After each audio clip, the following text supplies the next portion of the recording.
ఈ बैगन के बातें అంటే ఎట్లుంటాయంటే ఇప్పుడు నేను చెప్పిన చూడు రేవంత్ రెడ్డి చెప్పిన మాటలు 4000 ఇస్తా 6000 ఇస్తా కేసీఆర్ 10000 ఇస్తానని 15000 ఇస్తా ఇండ్లు కట్టిస్తా అన్నాడు. ఇందిరమ్మ రాజ్యం అంటే ఇల్లు గులగొట్టుడేనా? ఇందిరమ్మ రాజ్యం అంటే నువ్వు వచ్చినాక హైదరాబాద్ లో కొత్తగా ఒక ఇటుక పెట్టింది లేదు, ఒక ఇల్లు కట్టింది లేదు, కొత్తగా ఒక రోడ్ వేసింది లేదు, ఒక బ్రిడ్జ్ కట్టింది లేదు. కానీ ఎన్ని ఇండ్లు గులగొట్టినావు?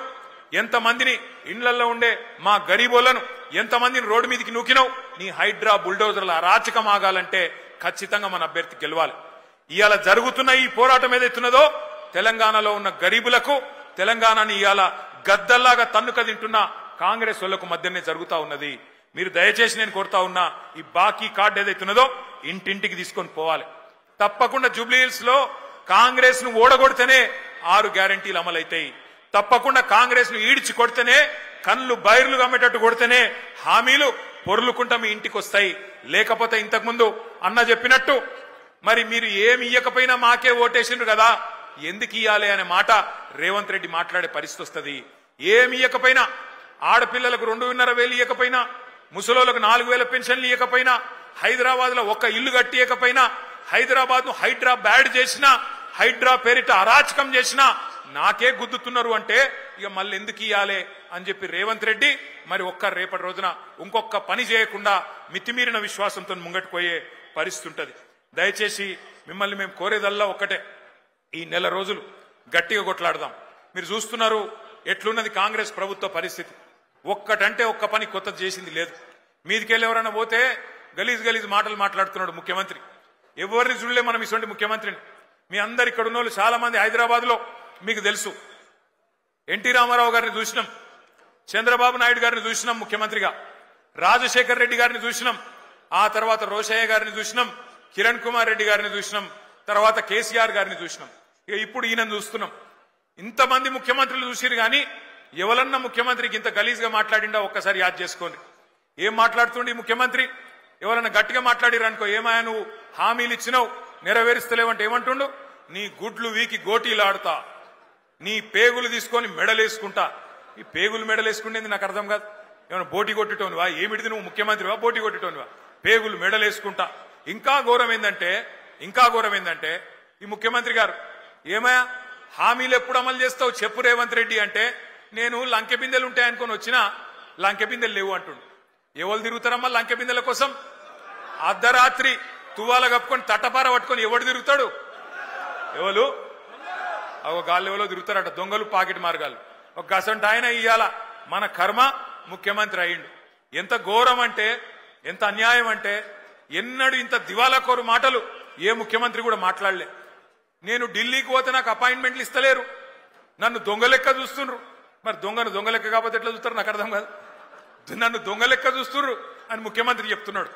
దొంగ లెక్క చూస్తుడే కాదట, నేను ఢిల్లీకి పోతే అపాయింట్మెంట్లు ఇస్తలేరు, ఎక్కడ చెప్పులు ఎత్తుకపోతాడేమో అని చెప్పి నన్ను కలవలిస్తారేనా అంటుండు. గిసొంటోడు మన ముఖ్యమంత్రి. అందుకే నేను మీకు దండం పెట్టి చెప్పేది జూబ్లీ హిల్స్ లో ఉండే మా అన్నదమ్ములకు, కాంగ్రెస్ को एक सबक सिखाने का जबरदस्त मौका आज जुबली हिल्स के जनता के पास, हमारे भाइयों के पास, बहनों के पास है. आप याद रखिए, आज तारीख में ऐसी कोई रियासत नहीं थी जिसमें आपका कोई भाई वजीर नहीं था कांग्रेस के हुकूमत में, पर आज पहली बार तेलंगाना में ऐसी हुकूमत है जहां ना कोई एक एमएलए है, एक एमएलसी है मुसलमान, वरना एक कोई वजीर है. ఇంకొక మాట, పోయినసారి ఇక్కడ అజారుద్దీన్ గారు పోటీ చేసిండు, మీ అందరికి తెలుసు, ముఖ్యమంత్రికి కూడా తెలుసు. అజారుద్దీన్ గారు మరి మళ్ళా టికెట్ అడుగుతాడేమో అని చెప్పి ఏం చేసిండు ఈసారి? ఆయనకి ఏదో ఎమ్మెల్సీ ఇస్తున్నా అని చెప్పి ఒక కాగితం ఏదో తయారు చేసి ఆయన ముఖాన కొట్టిండు, ఆయనను కట్టుకొట్టిండు, బక్రా చేసిండు. ముఖ్యమంత్రికి కూడా తెలుసు అది నిల్వది. అజారుద్దీన్ కి ఇచ్చే ఎమ్మెల్సీ కోర్టులో నిలబడది, కోర్టులో ఆల్రెడీ కేసు నడుస్తున్నది. అట్లాగే పక్కన షేక్పేట్ల ఖబరస్థాన్ కు జాగా ఇచ్చినా అన్నాడు, అక్కడ పోతే అది నిలబడది కోర్టులో అని తెలుసు. ఆర్మీ వాళ్ళు వచ్చి వాళ్ళు నిలగొట్టిరు అక్కడ. అట్లాగే 42% రిజర్వేషన్ అంటాడు, అది కూడా కోర్టులో నిలబడదని తెలుసు. ముఖ్యమంత్రికి తెలిసి ఇవాళ జూబ్లీ హిల్స్ ప్రజల్ని, బీసీలని, మైనారిటీలను మోసం చేస్తా ఉన్నాడు. అందుకే మరి జూబ్లీ హిల్స్ లో కాంగ్రెస్ పార్టీని చిత్తుగా ఓడిస్తే తప్ప మరి ఈ హామీలు అమలు కావు. జూబ్లీ హిల్స్ గల్లీలో మీరు పంచుకొడితే ఢిల్లీలో అధిష్టానం అదిరి పడాలి. రేపటి రోజున ఖచ్చితంగా ఒక్కొక్క వాగ్దానం అమలు కావాలి. మీ అందరినీ మేము కోరేది మళ్ళొక్కసారి బుల్డోజర్ కావాలనా లేకపోతే మరి కారు కావాలనా ఒక్కసారి మీరు యాద్ చేసుకోండి. ఇంకొక మాట కూడా నేను మీకు చెప్పాలి. నిన్న మొన్న మనోళ్ళు తిరుగుతుంటే ఇగో మాకు 1596 రూపాయల మాకు వాటర్ బిల్లు వస్తుందన్నా అని చెప్పి ఒక ఆయన, ఇంకొక ఆయన ఏమన్నా మాకు 4000 నల్ల బిల్లు వస్తుంది, కేసీఆర్ ఉన్నప్పుడు బిల్లు రాలే, కాంగ్రెస్ రాగానే ఇలా ముక్కు విండి నల్ల బిల్లులు వసూలు చేస్తున్నారని చెప్పి ఇంకొకరు మాట్లాడుతూ ఉన్నారు.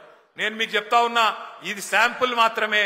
హైదరాబాద్ అంతా ఇదే పని చేస్తున్నారు. ఇది శాంపుల్ మాత్రమే. జిహెచ్ఎంసీ ఎలక్షన్ అయిపోయినాక కేసీఆర్ గారు ప్రవేశపెట్టిన ఫ్రీ వాటర్ స్కీమ్ కూడా కాంగ్రెస్ పార్టీ వాళ్ళు ఎత్తేస్తారు. యాది పెట్టుకోండి. ఎందుకంటే కాంగ్రెస్ వాళ్ళు పగబట్టిరు హైదరాబాద్ మీద, మాకొక్క సీటీఎలే అని పగబట్టి ఇలా హైదరాబాద్ ప్రజల మీద పగ తీర్చుకునే ప్రయత్నంలో ఉన్నారు. ఇంకొక పని కూడా చేస్తున్నది కాంగ్రెస్ పార్టీ. నిన్న మనోళ్ళు తిరుగుతుంటే ఇదొకటి దొరికింది. ఒకటే ఇంట్లో ఈరోజు కాంగ్రెస్ పార్టీ వాళ్ళు, ఎందుకంటే మీరు ఎట్లాగూ ఓట్లేరని అర్థమైపోయింది. అలా మామూలుగానైతే ప్రజలు బాగా కోపంగా ఉన్నారు, ఓట్లేరని అర్థమైంది. అందుకే ఒకటే ఇంట్లో 43 దొంగ ఓట్లు రాయించారు. ఒక్కొక్క ఇంట్లో 43 దొంగ ఓట్లు, మొత్తం కలిపి వేల సంఖ్యలో దొంగ ఓట్లు కూడా రాయించారు. మేము దాని మీద ఎక్సర్సైజ్ చేస్తున్నాం, ఎట్లా దాన్ని ఎదుర్కోవాలో ఎదుర్కొందాం. కానీ మిమ్మల్ని కోరుతా ఉన్నా, హైదరాబాద్ లో జనరల్ గా ఓటింగ్ తక్కువ అవుతుంది, మీ అందరికి తెలుసు. ఎప్పుడు 50% దాటది. అందుకే మనం చేయాల్సింది రాబోయే నెల రోజుల పాటు ఇంటింటికి పోవాలి, బాకీ కార్డు పట్టుకొని పోవాలి. ఎవరైతే మీకు గట్టిగా చెప్తారో అన్న మళ్ళా కేసీఆర్ రావాలి అని వాళ్ళందరినీ కూడా కడుపుల తలబెట్టి అవసరమైతే కాళ్ళు పట్టుకొని అన్నా నువ్వు రా, ఓటింగ్ కు రా, ఓటై. అవతల దొంగ ఓట్లు రాయించుకున్నారు, ఆ దొంగ ఓట్లతో గెలిచే ప్రయత్నం చేస్తున్నారు. మనం నిజాయితీగా కొట్లాడదాం, దయచేసి మీరు రండి అని చెప్పి ఇంటింటికి పోయి బతిమలాడుకోవాలి, తెచ్చుకోవాలి. మన నాయకులు దగ్గర 55 మంది మరి వివిధ జిల్లాల నుంచి ఇన్ఛార్జీలుగా, ఒక్కొక్క క్లస్టర్ కి ఇన్ఛార్జీలుగా, ఒక 1000-2000 ఓట్లకి ఇన్ఛార్జీలుగా జిల్లాల నుంచి వచ్చినారు. వాళ్ళందరినీ కూడా నేను రిక్వెస్ట్ చేస్తా ఉన్నా, ఇంటింటికి పోదాం, ఒళ్ళు వంచి పని చేద్దాం. రాబోయే నెల రోజుల పాటు ప్రజల్లో ఏ కోపం అయితే కాంగ్రెస్ పార్టీ మీద ఉన్నదో అది పూర్తి స్థాయిలో ఓటు రూపంలో మళ్ళీ కాంగ్రెస్ కు ఒక శిక్ష పడేదాకా కష్టపడి పని చేద్దామని చెప్పి విజ్ఞప్తి చేస్తూ आखिरी में मैं इतना ही बोलना चाहता हूं हमारे कांग्रेस पार्टी के लीडर कैसे है बोले तो आज बोराबंडा में हमारा एक भाई था मोहम्मद सरदार। उस सरदार को जब वो पार्टी नहीं बदलना चाह रहा था, उसके पीछे पड़ के उसका दुकान को तोड़ देके, उसके धंधे को तमाम कर देके उसको खुदकुशी करने पे मजबूर कर दिए। वैसे ही हर भाई को सता रहे हैं, हर बहन को भी आज कांग्रेस वाले सता रहे हैं। इनको सबक सिखाने का एक जोरदार मौका है। ना आपका नुमाइंदा है कांग्रेस की हुकूमत में, ना आपको दिया हुआ कोई वादा भी मुकम्मिल किया कांग्रेस पार्टी ने। 4000 करोड़ का बजट बोले थे, आज तक 2000 करोड़ का भी खर्च नहीं किए कांग्रेस पार्टी वाले। वैसे ही आपको वादा किया गया था माइनॉरिटी सब प्लान लाएंगे, आज तक वो भी नहीं करे। बहुत कुछ वादा करे बट वादों को सब पे मुखर के आज धोखा देने की कोशिश कर रहे हैं।